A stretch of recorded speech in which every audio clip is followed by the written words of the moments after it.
नमस्कार, मैं मीनाक्षी शिरियान और आप देख रहे हैं सुदर्शन डिजिटल। और आज हम बात करेंगे चंडीगढ़ में हुए एमएमएस कांड पर।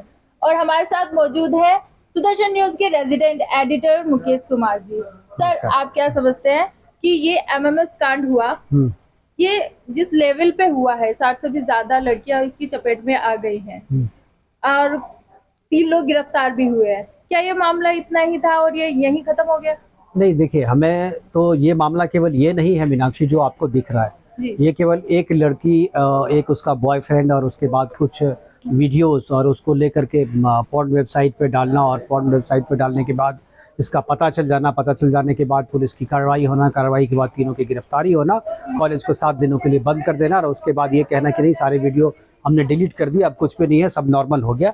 इतना ही मामला नहीं है। मामला आपको केवल इस केस को सॉल्व कर देने या इस केस के दोषी को पकड़ के खत्म जेल के भीतर में डाल देने से आपका मामला खत्म नहीं हो जाएगा।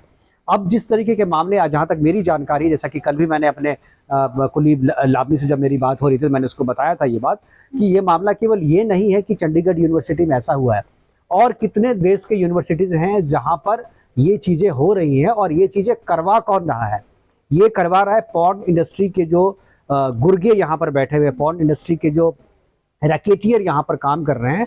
उन्होंने भारत के कल्चर को बिगाड़ने का, एक तरीके से कहें, उन्होंने सुपारी ले रखी है, एक ठेका ले रखा है। और ये कॉलेज कैंपस को पॉर्न इंडस्ट्री के लिए कच्चा माल सप्लाई करने का एक अड्डा बनाया हुआ है। आज चंडीगढ़ यूनिवर्सिटी में आपको पता चला है, हो सकता है दिल्ली यूनिवर्सिटी में हो सकता है जेएनयू में हो रहा हो सकता है साउथ की किसी यूनिवर्सिटी में हो सकता है पहाड़ की किसी यूनिवर्सिटी पे, जो प्राइवेट यूनिवर्सिटी में जो बच्चे आ रहे हैं वहां पर कौन क्या देख रहे। देखिए, इंटरनेट की जो उपलब्धता जिस तरीके से बढ़ी है, आपके हर एक कमरे में, जो प्राइवेट यूनिवर्सिटी में आप जाएंगे, हर एक कमरे में वाईफाई की सुविधा दी गई है, हर एक कैंपस में वाईफाई लगा हुआ है। बच्चे क्या देख रहे हैं, क्या नहीं देख रहे हैं, उस पर किसी भी तरीके का कोई प्रतिबंध नहीं है, कोई मॉनिटरिंग नहीं है उस पर। तो इसकी वजह से क्या है, जो कि सारे बच्चे कर रहे हैं और जो लोग टारगेट किए हुए हैं, ये एक बहुत बड़ी इंडस्ट्री है। आपको पता है मीनाक्षी, ये जो इंडस्ट्री है लाखों हजारों करोड़ रुपए की नहीं है, लाखों हजारों करोड़ डॉलर की इंडस्ट्री है। और इसमें जो इन्वॉल्वमेंट है, इतने बड़े बड़े लोगों का इन्वॉल्वमेंट है, भारत में,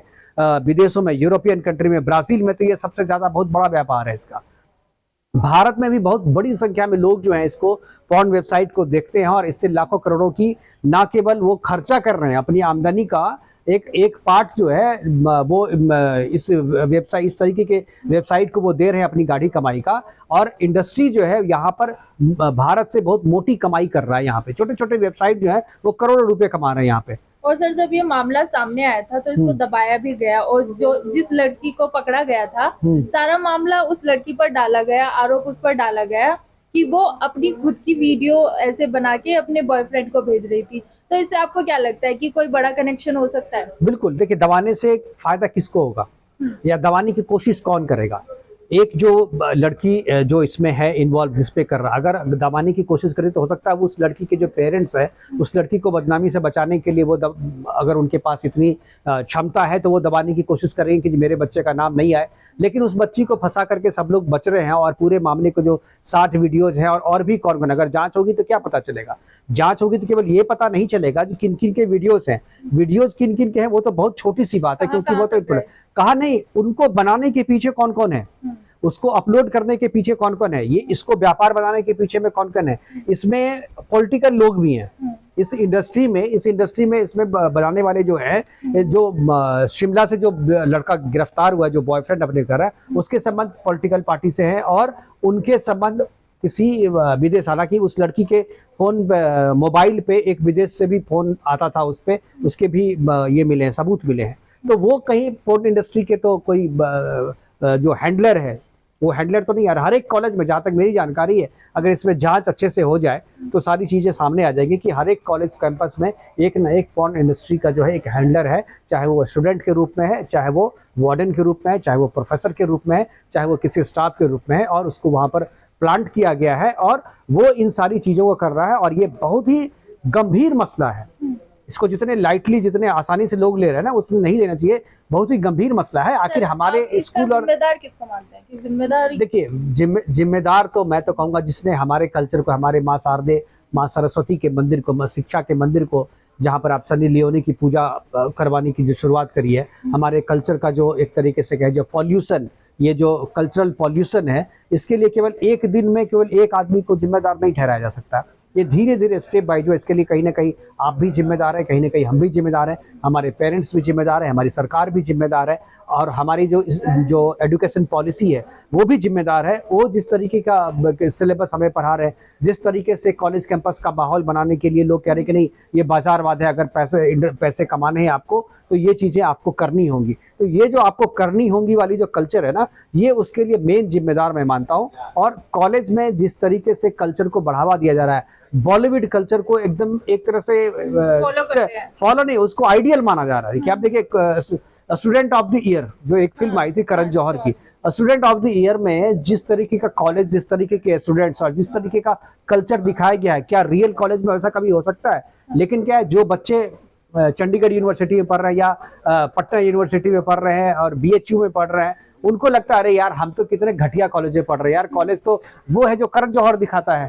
तो वो क्या है, उस तरीके की कल्चर को जो है वो अपने कॉलेज में, अपने यूनिवर्सिटीज में है अडॉप्ट करने की कोशिश करते हैं, और उसके माहौल को उसके अनुरूप बनाने की कोशिश करते हैं। और उसी कोशिश का फायदा जो है ये इस तरीके के हैंडलर जो है, जो कि हर एक कॉलेज कैंपस में बैठे हुए हैं, वो इसका फायदा उठाते हैं और हमारे कॉलेज कैंपस के कल्चर को है दूषित कर रहे हैं, और अपने इंडस्ट्री के फायदा के लिए हमारी संस्कृति के साथ जो है समझौता ही नहीं कर रहे हैं, बल्कि उसे पूरी तरीके से पथभ्रष्ट कर रहे हैं।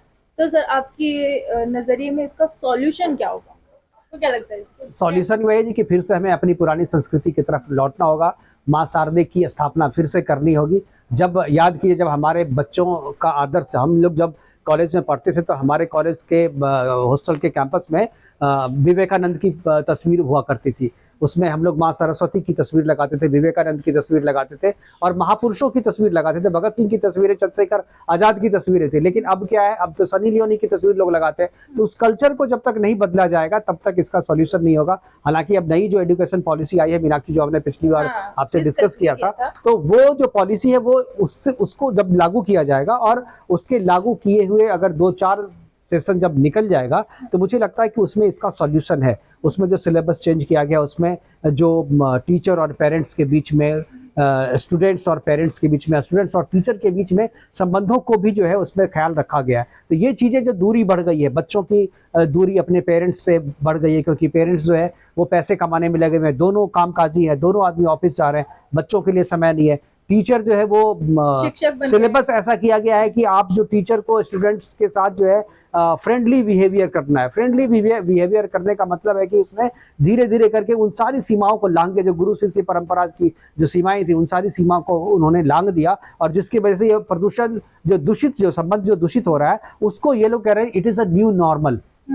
तो ये जो न्यू नॉर्मल का जो कंसेप्ट है ना, ये सारे समस्या की जड़ है, इसको खत्म करना होगा। मुझे लगता है कि नई एजुकेशन जो पॉलिसी है उसमें इसका सॉल्यूशन है। तो सर आपको क्या लगता है कि इस पूरे MMS कांड में असली गुनहगार कौन है? देखिए, असली गुनाहगार कोई एक व्यक्ति नहीं है, ये पूरा सिस्टम है, ये पूरा कल्चर है जो धीरे धीरे करके बर्बाद किया गया है। तो धीरे धीरे करके ही ठीक होगा। एक आदमी, हाँ, संस्कृति है जो हमारी भारतीय संस्कृति को खा रही है, तो उस संस्कृति से आपको दूर जाना होगा और सिस्टमैटिकली जो है इसको दुरुस्त करना होगा, तभी इसका सॉल्यूशन है। एक दिन में किसी एक व्यक्ति को पकड़ करके और कोई कानून बना करके आप इसको दुरुस्त नहीं कर सकते। हालांकि कानून अगर तुरंत आप बनाएंगे तो एक तत्काल जो है एक राहत जरूर मिलेगी। जैसे अब पॉर्न इंडस्ट्री का जो एक्सेस है वो हर एक लोगों के, जो भी एडल्ट हो गया 18 साल से ऊपर है, वो एक्सेस कर लेता है, लेकिन अपनी आइडेंटिटी छुपा के करता है। तो अगर इस चीज की बाध्यता कर दे कि अगर आप एक्सेस कर रहे हैं तो आपको अपनी आइडेंटिटी जो है वो सार्वजनिक करनी होगी, तो मुझे लगता है कि इसका एक्सेस कम होगा। अगर भारतीय कल्चर में पॉर्न इंडस्ट्री की कोई भूमिका नहीं है, हमारी संस्कृति उस तरीके से नहीं है, पाश्चात्यकरण है, वो हमारे समाज को दूषित कर रहा है, हमारे और आपकी सोच को दूषित कर रहा है। तो मुझे लगता है कि उस पर रोक लगाना बहुत जरूरी है, और ये तत्काल रोक जो है वो कानून ही लगा सकता है, इसलिए कानून बनना भी बहुत जरूरी है। सर अपना कीमती समय देने के लिए बहुत बहुत धन्यवाद। ऐसी ही जानकारी के लिए देखते रहिए सुदर्शन न्यूज। जय हिंद। जय हिंद।